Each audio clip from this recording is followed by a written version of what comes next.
Chicken is one of the special delicacies in many African homesteads, and most people only get to enjoy this meal during special occasions. Well, it's safe to say that many villagers can afford to eat chicken much more easily than many urban dwellers. The reason being that we keep them. Even when there's no special occasion, we just slaughter chicken for our own regular meals, but it's not as easy as it sounds. In today's video, I'm going to show you the whole process involved before we can have chicken on our table. If you're new here, welcome to Afriana Narratives, where you get to share in my real-life experiences as an African village woman. And don't forget to subscribe so you can get to see more of these beautiful stories.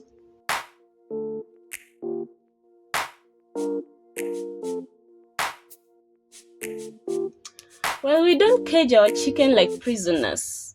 We set them free to enjoy the beauty of nature, just like we do ourselves. But we have to pay a price for that. We have to chase them every time we need to capture one for a meal. Unless, of course, you remember to leave the targeted chicken indoors as you release the rest in the morning. You can use cereals to draw their attention and let them gather before you ambush, but these ones have already mastered this trick and they just can't fall for it. If you fear blood or watching animals die, I suggest you skip this part and move to the next chapter in this video. Many people fear to do this because, it's bloody.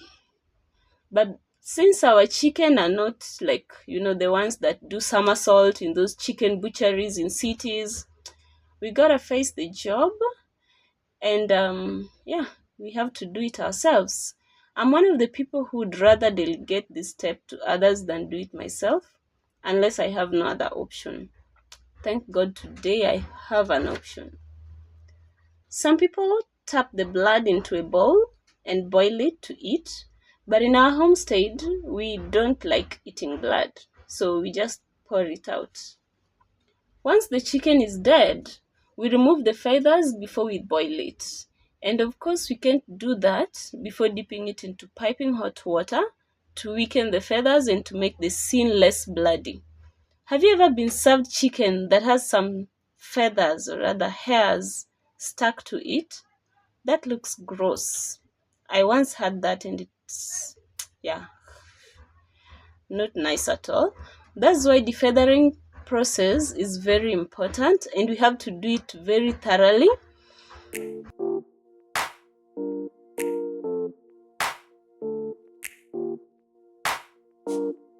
The scales on the legs are also removed, and since there is no one who likes to eat the crown of the cock here, we remove that as well.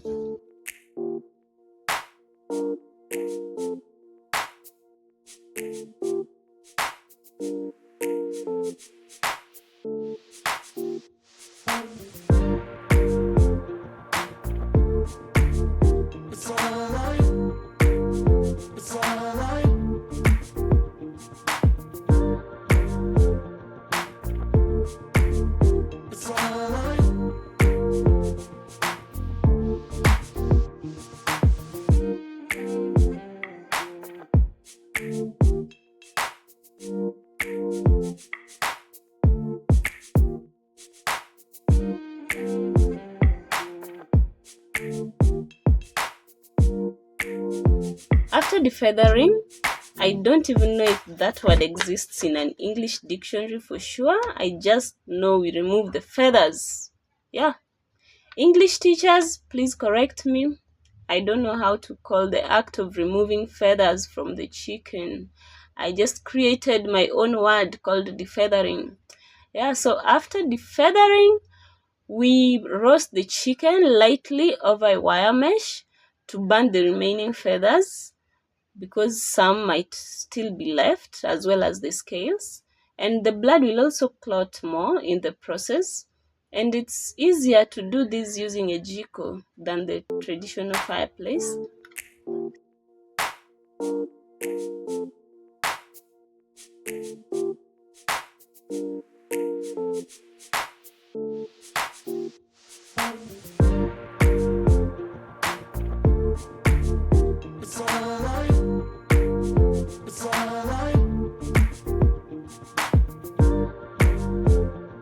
that we have done that already, we'll move to the fifth step, which involves chopping into consumable pieces. Unless, of course, you want to make the whole stuffed chicken, which we traditionally don't do here. But then again, chopping chicken is a skill on its own and must be done very carefully. The pieces shouldn't be too small or too big. And while doing this, we also need to clean up the insides.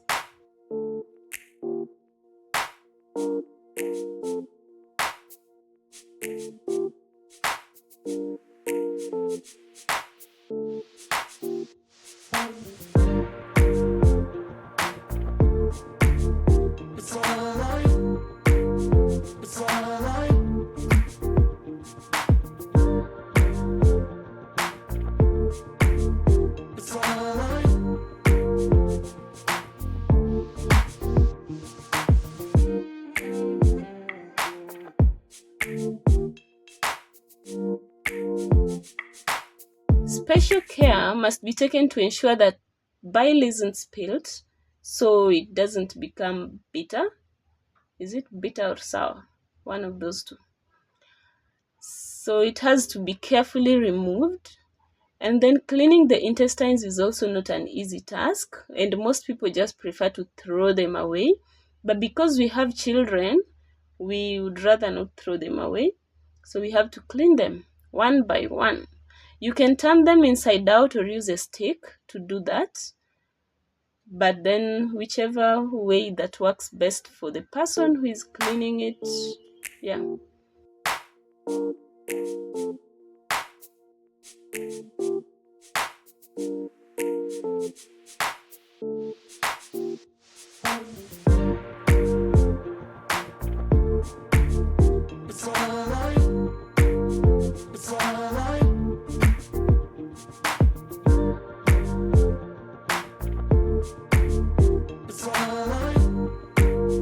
Now that we have chicken meat and it's clean and chopped, we need to boil it to ensure it's soft enough.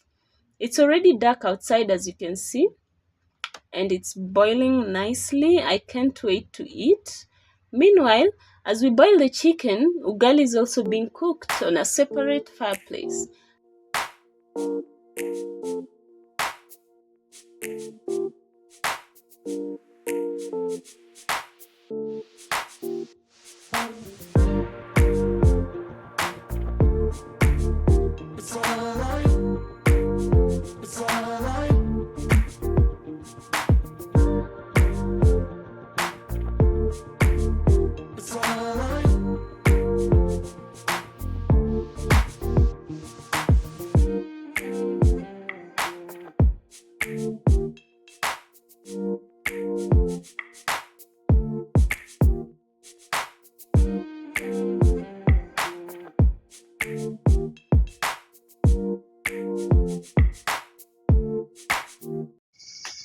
Observe hygiene.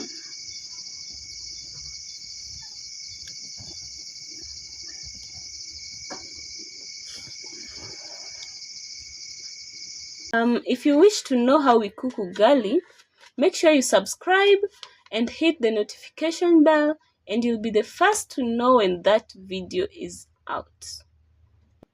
The water has drained and now we can fry the chicken. But then here we love soup, and I believe almost everyone with children loves soup. So yeah, we are making chicken stew. Simple and sweet. No spices, just the basic onions and tomatoes, and we are good to go. The adults will add pepper on their own later. And the chicken has some fat, so we've only added some little salad oil to it. And of course, we can't leave out salt. After frying, I'll let it boil slightly so that the spices can mix well with the soup and be nice.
As we wait for that, let me show you something else interesting. In traditional homesteads, grandmothers tell folk tales to grandchildren as the mothers and the older children cook. This helps to keep the children awake before the food arrives. And in this era of TV and video gaming, many households have abandoned this tradition that I really love. So if you still do it at your home, please let us know. And now the food is ready and the children are washing their hands, ready to eat. When serving chicken, there are parts that are naturally left for the older people and men in particular. Like my husband is so much in love with gizzard. He can't trade it for anything else. And as you can see, we are having it with ugali, vegetables, and chicken stew. Normally, the youngest children take chicken feet and chicken wings. The older people would take the thighs, and those are the bigger portions, if you know what I mean. Yeah.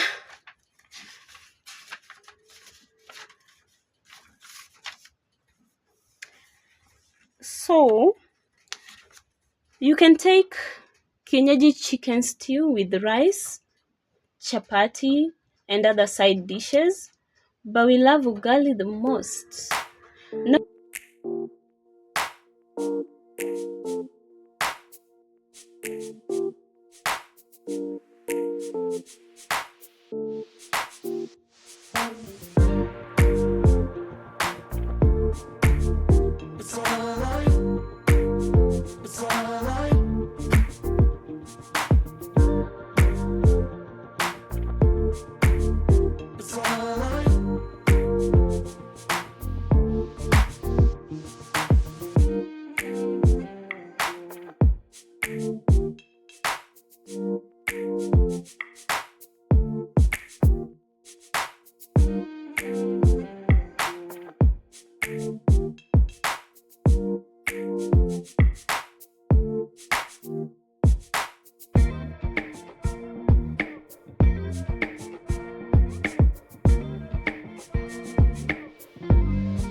Normally men would eat separately on the table, but today we decided to eat together on the mat outside.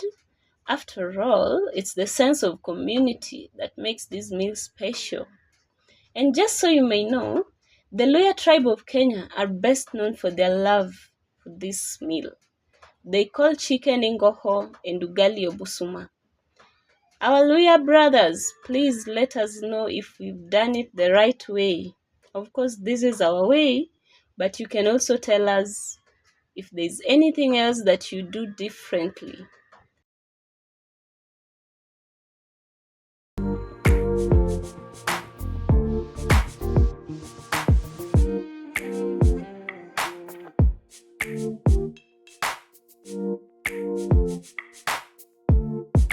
I hope you enjoyed watching this video, so please give it a thumbs up and thank you for sticking to the end. Until next time, bye bye.